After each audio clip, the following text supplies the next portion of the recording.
కాకినాడ కొలాయి చెరువు పార్కు తూర్పు గేటు సంక్రాంతి నాటికి తెరవాలని సామాజికవేత్త దూసర్లపూడి రమణరాసు కాళ్ళు చేతులకు సంఖ్యలతో కలెక్టరేట్ వద్ద వినూత్న నిరసన చేపట్టారు.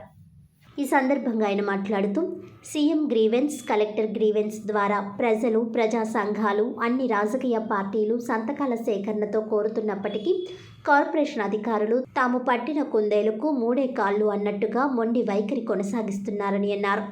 జిల్లా ఎస్పీ కార్యాలయం జంక్షన్ వద్ద మాధవనగర్ నుండి జేఎన్టీయూ మీదుగా నాగమల్లితోట జంక్షన్ వరకు ఉన్న సైకిల్ ట్రాక్ పొడవున ట్రాఫిక్ ఇబ్బందులు లేకుండా పార్కింగ్ వెసులుబాటు కల్పిస్తూ రోడ్డు మీద నట్టు బోల్టులతో బిగించిన ప్లాస్టిక్ గొట్టాలు తీయించి వేసిన తీరుగా కులాయి చెరువు పార్కు వద్ద అమలు చేయాలని అన్నారు.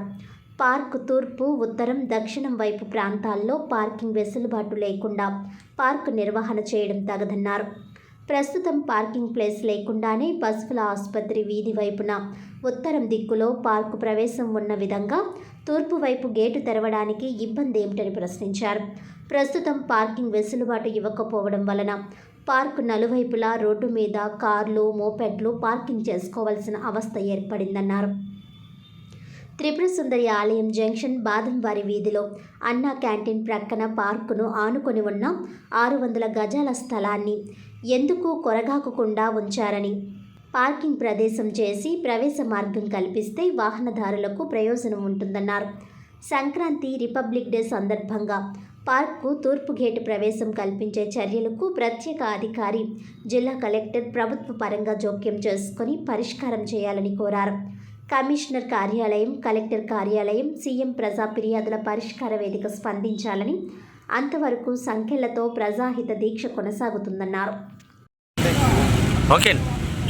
కాకినాడ నగరపాలక సంస్థలో ఏ చిన్న సమస్య పరిష్కారం చేయాలన్నా పెద్ద రాద్ధాంతం చేసేటువంటి వాతావరణం తయారైంది. దీనికి దురదృష్టకరమైనటువంటి పరిణామం ఏంటంటే, కరోనా టైంలో లాక్డౌన్ అప్పుడు కాకినాడ సూర్యారావుపేట జవహర్ వీధిలో ఉన్నటువంటి వివేకానంద పార్కు తూర్పు గేటును మూసివేశారు. ఈ గేటును తెరవాలని ఎన్ని అర్జీలు గ్రీవెన్స్ ద్వారాగా వెళ్ళినా సరే కూడా పుట్టదాఖలు చేస్తా ఉన్నారే తప్ప సమస్య పరిష్కారం కోసం వాళ్ళు కృషి చేయడం లేదు. రాజుగారు 7 చేపల కథలాగా చేప ఎందుకు ఎండలేదంటే గడ్డిబొమ్మ అడ్డొచ్చింది అన్నట్టుగా ఈ తూర్పు గేటు తెరవడానికి బయట స్మార్ట్ సైకిల్ ట్రాక్ అడ్డుగా ఉందని చెప్తా ఉన్నారు. మరి సాక్షాత్తు జిల్లా ఎస్పీ కార్యాలయం ఉన్నటువంటి పిఠాపురం రహదారిలో మాధవనగర్ జంక్షన్ దగ్గర నుంచి నాగమల్లితోట జంక్షన్ అల్లూరు సీతారామరాజు వరకు కూడా ఉన్నటువంటి సైకిల్ ట్రాక్ రోడ్డు మీద బిగించినటువంటి బోల్టులు, నట్లు ఉన్నటువంటి ప్లాస్టిక్ గొట్టాలు తొలగించారు.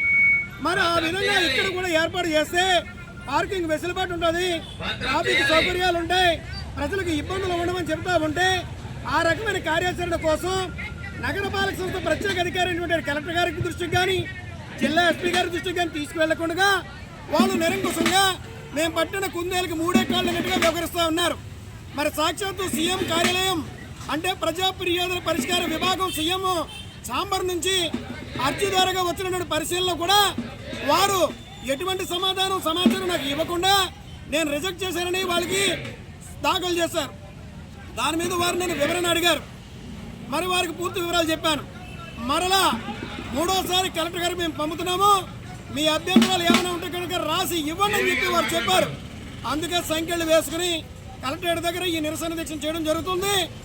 మరి ఈ నిరసన దీక్ష నగరపాలక సంస్థ నుంచి, కలెక్టర్ ఆఫీస్ నుంచి, సీఎం ఛాంబర్ నుంచి దీనికి సమాచారం రావాలి. అప్పటి వరకు కూడా కొనసాగుతుంది. సంక్రాంతి రిపబ్లిక్ డే సందర్భంగా వివేకానంద పార్కు తూర్పు గేటు తెరవాలనేటువంటి డిమాండ్ నెరవేర్చాలని మేము కోరుతున్నాం.